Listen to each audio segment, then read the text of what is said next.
YV Subbareddy గారు ఆయన అచ్చమైన హిందూ మతం కలిగిన వాడు. అది ఆంధ్ర రాష్ట్రంలో ఎవరిని అడిగినా కూడా ఆ కుటుంబం హిందూ కుటుంబం అని చెప్తారు. ఆయన్ని తిరుపతి దేవస్థానం చైర్మన్గా 2 దఫాలు ఆయన చేస్తే ఆయన్ని పట్టుకొని ఏదో కేసులో ఇరికేయాలని చెప్పి ఆయన తిరుపతి లడ్డూలో గో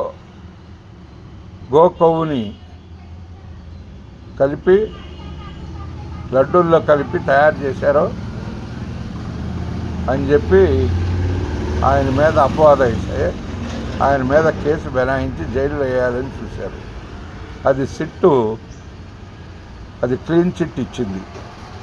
ఆయన ఆ లడ్డూలో కొవ్వు ఏం కలవలేదు, ఏ జంతువు కొవ్వు కలవలేదు అని చెప్పి సిట్టు విచారణలో తేలింది.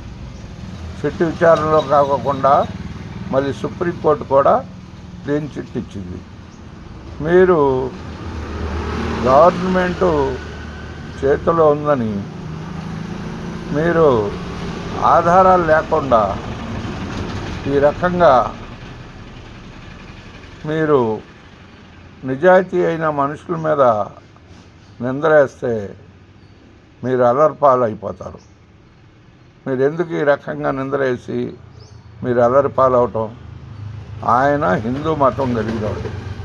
ఆయన అయ్యప్ప మాల దాదాపుగా 25-30 సార్లు వేశాడు. ఆయన కుటుంబం మొత్తం వెంకటేశ్వర స్వామి భక్తులాళ్ళు అచ్చమైంది.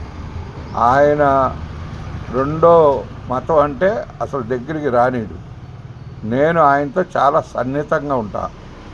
నేను ఆయన 2 పర్యాయములు ఆయన తిరుపతి దేవస్థానం చైర్మన్గా ఉంటే నేను ఆ దేవస్థానం అక్కడికి వెళ్తానికి, తిరుపతి వెళ్తానికి దర్శనం లెటర్లు నేను 2 తడవలు అడిగితే ఆయన ఇవ్వటానికి సందేహించాడు.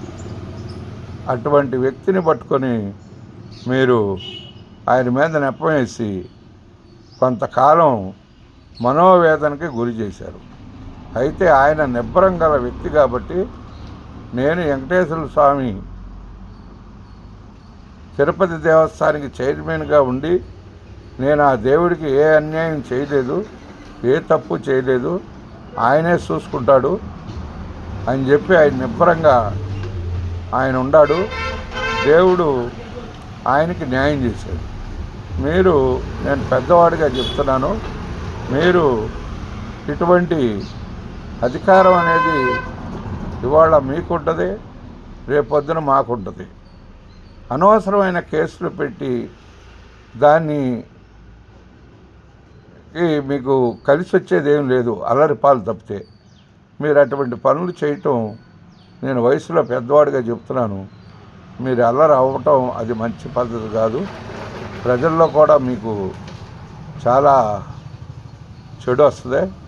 మీరు ఆలోచన చేసుకుని అటువంటి పనులు చేయవద్దని చెప్పి, మానుకోమని చెప్పి నేను మీకు విజ్ఞప్తి చేస్తున్నాను.